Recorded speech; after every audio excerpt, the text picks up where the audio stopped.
नमस्कार, मैं हूं शुभी शुक्ला और आप देख रहे हैं नेशन नाउ समाचार। आइए रुक करते हैं यूपी की कुछ खास खबरों की ओर। पीलीभीत के थाना अमरिया क्षेत्र के हरारपुर गांव में घरेलू कलह के चलते 50 वर्षीय राबिया ने अपनी जीवन लीला समाप्त कर ली। वहीं सूचना पर पहुंची पुलिस ने आवश्यक कार्रवाई करते हुए शव को कब्जे में लेकर पीएम के लिए भेज दिया। घटनास्थल पर फॉरेंसिक टीम और जांच टीम मौजूद है। वहीं पीलीभीत में शारदा नदी का रौद्र रूप देखने को मिला। भारी बारिश और कटान से किसानों की मेहनत बर्बाद हो गई।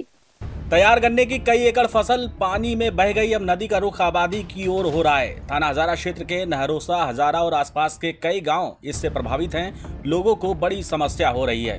उत्तर प्रदेश के फतेहपुर जनपद के हरदौली गांव में लगातार बारिश के चलते भोर में एक हादसे ने हड़कंप मचा दिया है।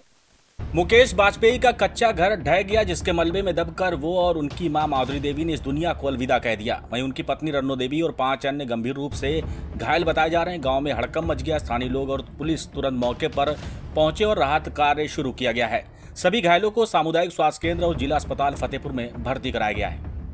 इसके फतेहपुर जनपद में भोर पहर उस समय आज सोमवार को दर्दनाक हादसा हो गया, जब एक ही परिवार के 7 लोग नींद के आगोश में सो रहे थे, तभी कच्ची कोठरी भरभरा कर गिर गई। जानकारी के अनुसार बिंदगी कोतवाली के हरदौली गांव में मुकेश वाजपेयी का परिवार कोठरी के नीचे सो रहा था, तभी भोर पहर 4 बजे कोठरी भरभरा कर गिर गई। कई दिनों से हो रही लगातार बारिश मौत का काल बन गई। वहीं जैसे ही कोठरी गिरी तो ग्रामीण आसपास के लोग मलबे में दबे लोगों को ले जाकर अस्पताल में भर्ती कराया, जहां मुकेश व माधुरी की दर्दनाक मौत हो गई और उपचार के दौरान रन्नो देवी की भी मौत की जानकारी मिल रही। वहीं 4 लोगों का सदर अस्पताल में उपचार चल रहा है।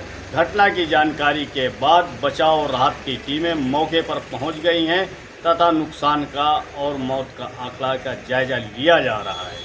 फतेहपुर के हुसैनगंज थाना क्षेत्र में रविवार को पटाखा कारखाने में भयंकर विस्फोट हुआ।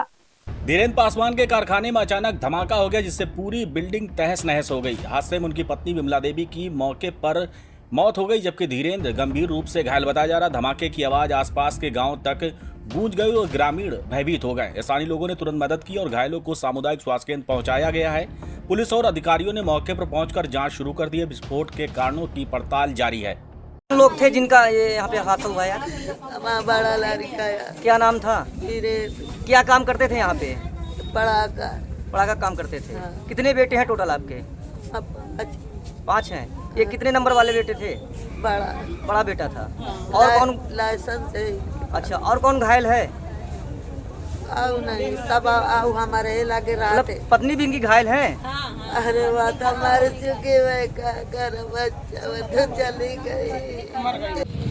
थाना हुसैनगंज क्षेत्र के जमरावा गांव में सूचना प्राप्त हुई कि एक पटाखा फैक्ट्री में विस्फोट हो गया है। मौके पर आके पता किया गया तो उसमें धीरेन्द्र पासवान और उसकी पत्नी विमला गंभीर रूप से घायल हो गए। हॉस्पिटल पहुंचाया गया तो पता चला कि विमला की मृत्यु हो चुकी है। धीरेन्द्र पासवान का सरकारी अस्पताल में इलाज चल रहा है। ये लोग सरकारी लाइसेंस के अनुसार यहाँ पटाखे बनाते थे। अमरोहा जनपद में सोशल मीडिया पर अश्लील वीडियो विवाद हाई वोल्टेज ड्रामा बन गया है।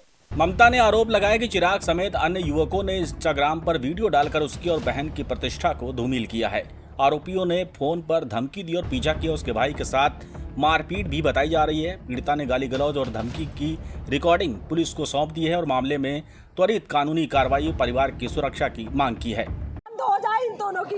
मैंने कहा उसने हमें इतना बदतमीज बोला है या हमें ये तक बोला है कि पुलिस कैसी होती है, पुलिस में क्या होता है, हमें पता तेरी बहन कैसे लगी है, क्या करके लगी है मेरी बहन। हम फिर भी अपने कैरेक्टर पे दाग लगा है तो मानने को तैयार है, क्योंकि बस हमारे भाई से जो लड़ाई हुई है वो बंद करा दो सर, प्लीज ऐसा कर दो कि उन लोगों के मन से नफरत निकल जाए, क्योंकि हमें पता है सबसे पहले धमकी उसकी दी जाती है। खा के बैठ के ये कह रहे हैं मतलब मुझे थाने से निकालेंगे, सबसे पहले मुझे निकालेंगे थाने से। और कौन सा ऐसा रूल बना है जहाँ अगर लड़की मुंबई की है और अगर हसनपुर में रह रही है और उसके साथ वारदात हसनपुर में होती है तो क्या वो पहले मुंबई जाएगी क्या रिपोर्ट लिखवाने, तब उसकी कार्रवाई होगी। वो पहले मुंबई जाएगी रिपोर्ट लिखवाने के लिए। मीनाक्षी को बुला के बोल, उन्हें फोन करे, वो फोन न उठा रहे मेरा। समाजवादी पार्टी के राष्ट्रीय अध्यक्ष अखिलेश यादव ने चुनाव आयोग और राज्य प्रशासन पर ताबड़तोड़ आरोप लगाए हैं। दरअसल उनका कहना है कि चुनाव में खेल खिलवाड़, वोट चोरी और धांधली हो रही है और आयोग निष्पक्षता दिखाने में पूरी तरह नाकाम है। उन्होंने चेतावनी दी कि अगर प्रक्रिया में पारदर्शिता नहीं लाई गई तो लोकतंत्र पर गंभीर संकट खड़ा हो जाएगा। इसके अलावा अखिलेश ने पूर्व उपराष्ट्रपति ओपी धनखड़ के अचानक इस्तीफे और लापता होने पर भी सवाल उठाए। केंद्र सरकार से पूरे मामले की निष्पक्ष जांच की मांग की है। तहसील बीसलपुर में एक ठग ने महिलाओं के सपनों के साथ खेला। खुद को बड़े मंत्री का निजी सचिव बताकर उसने नौकरी और सिलाई सेंटर का झांसा दिया और 20 लाख रुपए से अधिक की ठगी की। आरोपी वेदपाल किराए की गाड़ियों में घूम घूम कर हर बार अलग नाम लेकर महिलाओं को फंसाता था। रामदुलारी इंटर कॉलेज के पास उसकी करतूतें पकड़ में आ गई। तभी हिंदू महासभा के कार्यकर्ताओं ने उसे रंगे हाथों पकड़कर पुलिस के हवाले कर दिया। पीड़िताओं की शिकायत पर अब मामले की जांच जारी है। ठग के जाल की पूरी कहानी सामने आ रही है। क्या नाम भैया आपका? मैं सुनील अवस्थी, नगर अध्यक्ष हिंदू महासभा बीसलपुर। आज एक लड़का आपने पकड़ा है, क्या इस पे आरोप है और किस तरीके क्या कार्रवाई करना चाह रहे हैं? इसके विषय में तो जानकारी मुझे 8 दिन पहले हुई थी हमारे नगर सचिव जितेंद्र जी के द्वारा। तो हमने उनको भी लगा रखा था और कई लड़कों को लगा रखा था इसके पकड़ने के लिए। तो आज मुझे सूचना मिली कि ये फला जगह पे है। वो जगह उसका नाम हमें नहीं याद है, किस चौराहे पे कस्बे में आया था। कस्बे में आया था और वहीं से हमारी टीम ने इसको लेकर गई और इससे कहा कि भैया आप क्या कहाँ रहते हैं, क्या करते हैं। तो इसने कई पते अपने बताए, कई नाम बताए और कई नाम बताने के बावजूद इसका कोई सही पता नहीं पता चला। जब हमारे हिंदू महासंगठन के नगर महामंत्री जी ने इसका आधार देखा तो आधार पे इसका पता पतरासा कुंवरपुर निकला। किस तरीके से इसने फ्रॉड करा, क्या कहा लोगों से, कितने रुपए लिए? इसने कहा लोगों से कि मैं आपको पुलिस की नौकरी दिलवा दूंगा, मैं आपको मतलब कई टीचर की नौकरी दिलवा दूंगा, मुझे 2 लाख चाहिए, मुझे मतलब अभी एडवांस में 2 लाख दीजिए, आगे बकाया रुपए आगे दे देना और मैं आपकी नौकरी पक्की करवा दूंगा। कितने लोगों से ले चुका लगभग? ये महिलाएं आई हुई हैं, सभी महिलाएं ठगी का शिकार हुई हैं, 20-25 महिलाएं हैं और अन्य महिलाएं इसके साथ ठगी का शिकार हुई हैं। और हमारे संगठन के भी लोगों से इसने अभी नौकरी के लिए 2 लाख रुपए मांगे कि आप 2 लाख रुपए दीजिए और आपको पुलिस की नौकरी दिलवा दूंगा। तो ठगी कैसे करता था, क्या बताता था अपने आप? ये अपने आप को मंत्री जी दयाशंकर जी का सचिव बताता था। देश के वीर सपूतों की शहादत को सलाम। आज पीलीभीत के अमरिया तहसील बरादुनवा में इंडियन आर्मी के बहादुर जवान छोटेलाल की अंतिम यात्रा में जन सैलाब उमड़ पड़ा। 18 साल देश सेवा देने वाले जवान का ब्रेन ट्यूमर से निधन हो गया है। उनके साथियों, यूनिट के अधिकारियों, पुलिस और प्रशासन ने उन्हें श्रद्धांजलि दी। पत्नी, बच्चे और परिवार भावुक हो गए। क्षेत्रवासियों की आंखों में सम्मान और संवेदना साफ झलक रही थी। शहीद की शहादत और उनके बलिदान की याद हमेशा हर दिल में जिंदा रहेगी। आपका क्या नाम है? मेरा नाम सरिता देवी है। आप शहीद की पत्नी हैं? जी भैया। अच्छा, तो शुरुआत उनकी किस जगह से हुई थी और कौन सी सन में हुई थी? मतलब वो पहले वो लगे थे उसमें 2005 में 11 मार्च 2005 में भर्ती हुए थे। उनके बाद पहली पोस्टिंग वहाँ से पहले ट्रेनिंग पे गए थे। उसके बाद उनकी पहली पोस्टिंग जामनगर गुजरात में थी।